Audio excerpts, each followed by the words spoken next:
नमस्कार. ठरलं तर मग मालिकेमध्ये आपण पाहत आहोत की आता अर्जुन इनडायरेक्टली सायलीला सत्य शोधण्यासाठी मदत करत असतो.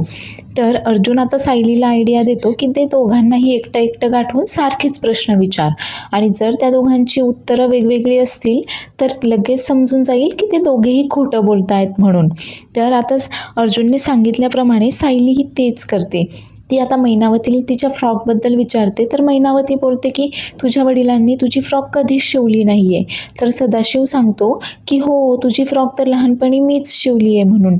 आता मात्र सायली या दोघांनाही जाब विचारत असते की तुम्ही दोघेही एकाच प्रश्नाचे इतकी वेगवेगळी उत्तरं का देतायत म्हणून. आणि त्यामुळे आता या दोघांचीही चांगलीच घाबरगुंडी उडाली आहे. तर सायली सत्य शोधून काढेल का? अर्जुन तिला मदत करेल का? हे सगळं पूर्ण एपिसोड पाहण्यासाठी चॅनलला व्हिजिट करा, लाईक करा, शेअर करा आणि सबस्क्राईब करायला देखील विसरू नका.